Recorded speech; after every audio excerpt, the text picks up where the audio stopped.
அம்மா படிக்காதனால அவங்க 8 வயசுல இருந்தே கஷ்டப்படுறாங்க.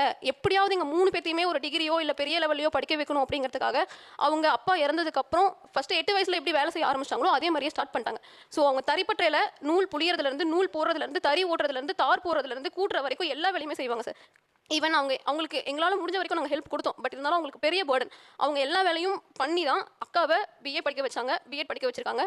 அண்ணா டிப்ளமோ முடிச்சிருக்கான், நான் இன்ஜினியரிங் முடிச்சிருக்கேன் சார். ஸோ இப்போ நாங்கள் எல்லாருமே ஒரு நல்ல பொசிஷனில் இருக்கோம். பட் இன்னமும் எங்கள் வீட்டோட சுச்சுவேஷனுக்காக அம்மா வந்து காலையில் 5:30 மணிக்கு எந்திரிச்சு வீட்டு வேலை செஞ்சுட்டு 6 to 7 வந்து ஒரு வீட்டு வேலைக்கு போவாங்க சார். 10 வரைக்கும் அந்த வீட்டு வேலை இருக்கும். முடிச்சுட்டு வந்துட்டு வீட்டில் 1 hour தான் ரெஸ்ட் எடுப்பாங்க. நான் பல தடவை சொல்லியிருக்கேன் வீட்டில் இருங்கன்னு, பட் இருக்க மாட்டாங்க. அகைன் நூல் போட போவாங்க. நூல் போடுற ஒர்க் இல்லைனா காட்டு வேலை கேட்டு போவாங்க. காட்டு வேலை இல்லைனா வேறு ஏதாவது வீடு துடைக்கிற வேலை இருக்கான்னு கேட்டு போவாங்க. அதை முடிச்சுட்டு ஒரு அப்பார்ட்மெண்ட்டில் வந்து மெயின்டெனன்ஸ் ஒர்க் பண்ணுறாங்க சார். ஸோ அது வீக்லி 2 times 3 times கூட்டணும், அதை தொடச்சி விடணும். அவங்க இன்னும் 3 வேலைக்கு போயிட்டு தான் இருக்காங்க சார். அங்கே நாமக்கல் டிஸ்ட்ரிக்ட் சார். ஆனால் 3 பேருமே படிச்சு முடிச்சிட்டீங்க? இப்போ 3 பேரும் படிச்சு முடிச்சிருக்கோம் சார். பட் எங்களோட சுச்சுவேஷன் அப்படி சார். ஸோ அண்ணன் ஒரு கமிட்மெண்ட்டில் இருக்கான், நான் ஒரு கமிட்மெண்ட்டில் இருக்கேன்.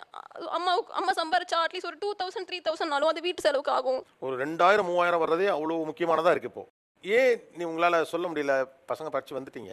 இப்போ அண்ணா ஏர்ன் பண்ணுறதுல வந்து அண்ணாக்கு மேரேஜ் ஆனனால அதில் கடன் ஆயிடுச்சு. அண்ணா அதை பண்ணிட்டு இருக்காரு. ஸோ நான் வந்து எங்களுக்குன்னு சொந்த வீடு ப்ராப்பர்ட்டின்னு தலைமுறையில் முன்னால் இருந்தவங்களாம் யாரும் சொத்து பத்து இல்லாதனால அம்மாவுக்கு வந்து sorry to say this sir, அம்மா இறந்து போகிறதுக்குள்ள ஒரு சொந்த வீட்டுக்குள்ளே போகணும் அப்படிங்கிற கனவு அவங்களுக்கு இருந்துச்சு. ஸோ எங்களால் முடிஞ்சு நாங்கள் அம்மா இருக்கும்போதே ஒரு சொந்த வீடு கட்டி அவங்கள அதில் உட்கார வச்சு பார்க்கணும்னு எங்கள் எல்லாத்தோட ஆசை. ஸோ நான் வேலைக்கு போக ஆரம்பிச்சோடனே என்னோட சேலரியை வச்சு ஒரு பர்சனல் லோன் போட்டு நான் அம்மாவுக்கு லேண்ட் வாங்கி வச்சிருக்கேன் சார். ஸோ அது லோன் போயிட்டு இருக்கனால நான் லோன் கட்டுறேன், அண்ணா மேரேஜ் கடன் கட்டி வீட்டு பார்த்துக்கிறாங்க. அம்மா ஏர்ன் பண்ணுற அந்த 5000 7000 அந்த அமௌண்ட்டை வச்சு கொஞ்சம் கொஞ்சமாக வீட்டை ரன் பண்ணி போயிட்டு இருக்கோம் சார்.